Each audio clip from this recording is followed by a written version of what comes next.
Coming up this week on the Afro Journal. Would there be a difference between how you raise your boys and your girls? Yes, there definitely will be. Peter, what about you? For me, yes. Yeah? Yes. Wow, toxic. So you're treating people differently? No, I'm not treating people differently.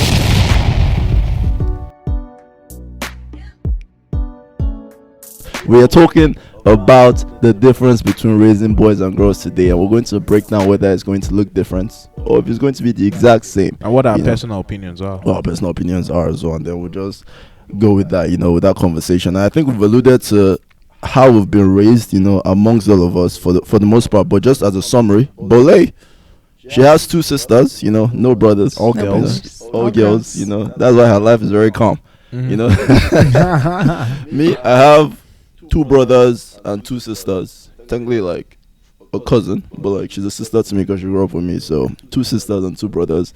And Peter has 3 sisters and 2 brothers. And a younger brother, one. And a younger brother. Oh, actually, yeah, back that. Yeah, Peter has 3 sisters and 1 brother. Yeah. Damn. So I think our difference, our experiences are so different. Mm-hmm. Yep. But we'll break it down today. See how that has shaped our opinions today. So I'll start with Bole.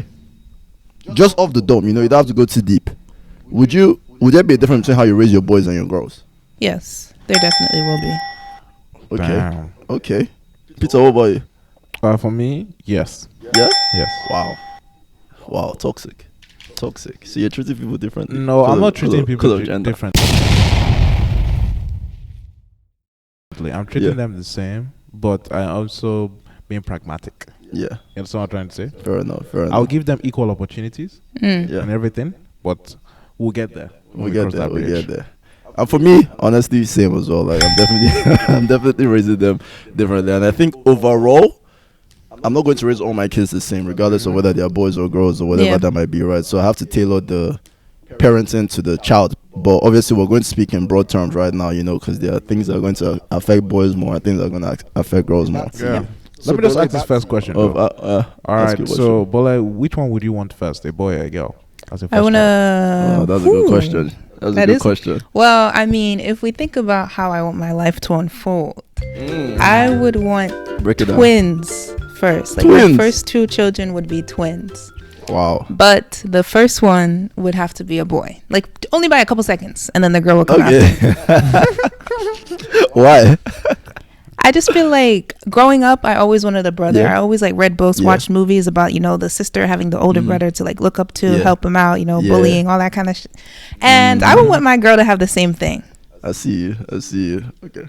I mean, for me, I think I want a boy first. Really? Wow. Yeah, I think I want a boy first. Guys are really... I don't know if it's because in my house there was a boy that was first. But I don't know, I just feel like I want someone the firstborn is the one that goes through life first, right? Then the other siblings kind of come afterwards. I want that person to go through life first to be a boy, because I'll be less nervous in a sense, just for my own sanity and well-being, if that makes sense. I'm on no sleep. You don't know what it's like in there. All night long, things are creaking and cracking, and that red light is burning my brain. You look a little stressed. Oh, I'm stressed. If that makes sense, it's just kind of like, okay, the guy has gone through it. Now he's old. He can protect his sister. He can younger sister, his younger brothers, all of that, right? He can I can send him out into the wild. He can experiment with this boy. I don't want to experiment with my daughter, man. You know what I'm saying? If that makes sense, that might be a bit sexist, but no, it makes sense. Yeah, it's just the way I am. That's crazy. Well, I'm going the opposite direction. You want the girl first? I'm all on the girl first. So you can cook that's and clean so and do all that stuff. Well, you see, you are controversial. You need to be cancelled. You know what's funny though? Like African parents like girls first. I want girls first. African parents like girls first. Do you know why? Why? Because of my great-grandfather had a girl first. My grandfather had a girl first. My father. So you want to continue the pattern? Okay, so we're gonna have a girl first. Yeah. Simple and short. Just because you said that, you're gonna have a boy first. That's just how it's whichever one I'm happy with. But if I had to choose, I would like a girl first. I just think having a girl first really teaches you the you're much more. I feel like you're a different type of father. Like if you look at fathers who have had guys first versus girls, there's a difference. Yeah. I feel like a guy for you to get a girl first, you're a lot more mellow. that is needed in the family. It mellows you down. Because if you had a boy, I just imagine if my father had me first. Oh my gosh, the way I would have suffered. Thank God for my older sister. You know what I mean?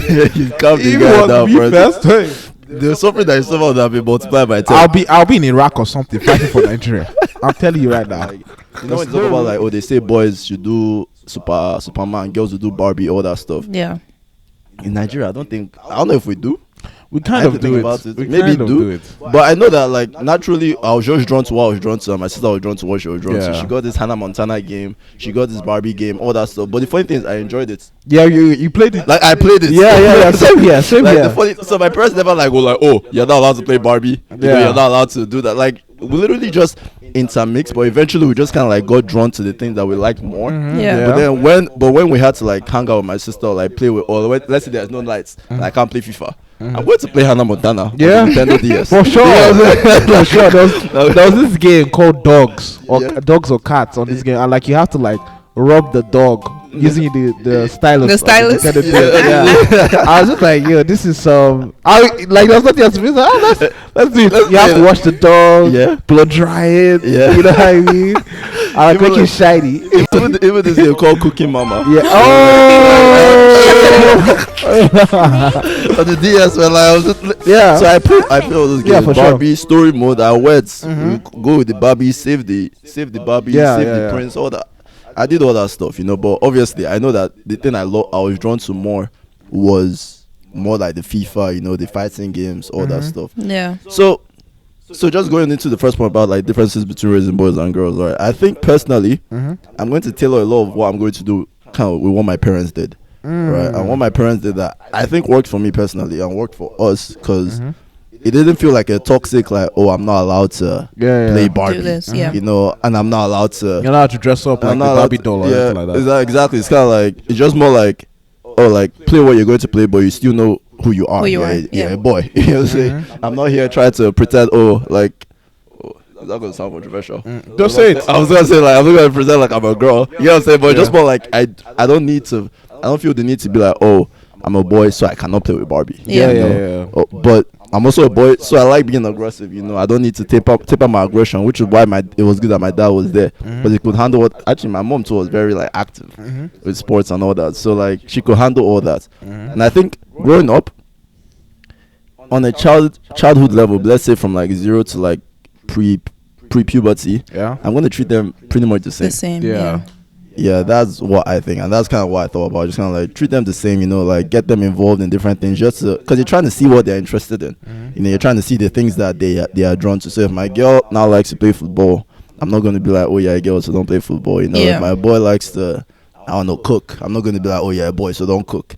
You know what I'm saying? Just more like learn all these things. These are life skills. These are things that you might like, and then after puberty, though, it might change. It's going to change. Actually, it's going to change. Are you going to cook for your wife? I'll cook for my wife. You cook for your wife, constantly, not like once in a year, like. That's my dad.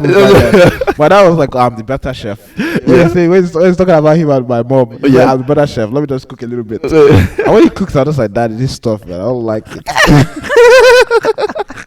Because like the way he cooks his stuff, it's like me. He adds a lot of shit into it. And when I was young, I used to hate like a lot of stuff. I'm like, bro, I'm not eating this shit, man. What is this? What's this stew? Why does this stew have so many things inside? I don't like this. Yeah. But now that I'm cooking, I understand why he was doing that. Very efficient type of cooking. But it was quite funny though. But it depends. Like, if I have time to cook, I will cook. Like, I don't care like cooking every week. I mean, I want us to share that responsibility, and if I'm like, like what percentage? How would you like it? Ideally, let's say you get exactly what you want. Honestly, 100% zero. Damn. If I was being honest with myself, but realistically, probably like 70-30. 70-30. Yes, 70-30. I mean, it could be 50-50. But 70-30 is where I'm like, okay, like that'll be a sweet spot. I can do. You can do that one, yeah. And that's my limit. For me, honestly, mine would be like closer to like 80-20. 80-20. You know what's funny? Because I don't know if you guys remember, I used to post like husband boob, like on Snapchat, Instagram.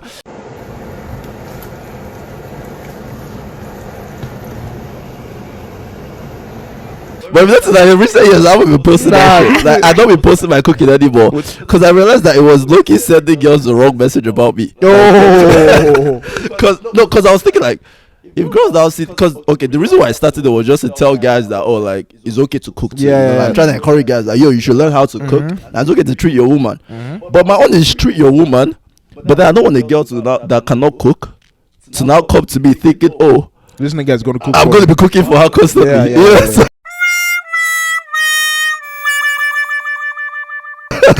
So I'm just like, I'm not posting this thing again. Oh my god! Because one time, one of my friends was just like, Chisom, you're so wholesome. You even cook. I'm not like. I was like, when you say I cook, what do you mean? What do you mean by that? Because I cook, but like, don't be expecting me. Like, I would like it to be like 80-20. Okay. That would be like my sweet spot. But obviously, depending on if she's pregnant, if she's busy, if she's working, pregnant, things like that. Then, if she's pregnant, I want that responsibility. Yeah. Like I want to make my wife comfortable. I don't want her to any stress during pregnancy. I think pregnancy is such an important part of like where you rely on your partner a lot, and men should definitely step up during. 100%. But how about you? What do you want? I would like it to be 70-30. I feel like, we have this conversation a lot, but I think a woman belongs in the kitchen. Just being straight up, like, cook for your man. Shit.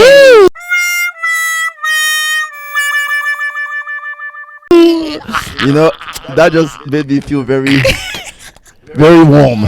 Very warm, But at the same time, like, don't always assume that it's gonna. That's why you said 70-30 now. Yeah, that's 70-30, right? Like, honestly, I approve that message. Like, everyone doesn't only belong in the kitchen. I think that's the caveat. Like, because when people hear, a woman should be in the kitchen, it's like, you should only be in the kitchen. I think that's what the first wave feminism was, right? Like, trying to change, like, how people view women, because that was some toxic level. It's like, you can't allow, but cook for your mans, man. We encourage you guys. Like, men will, honestly, if you're trying to get a quality guy and you know how to cook, like 40% of the battle has been won. Interesting, very interesting. Like, that's none of my business.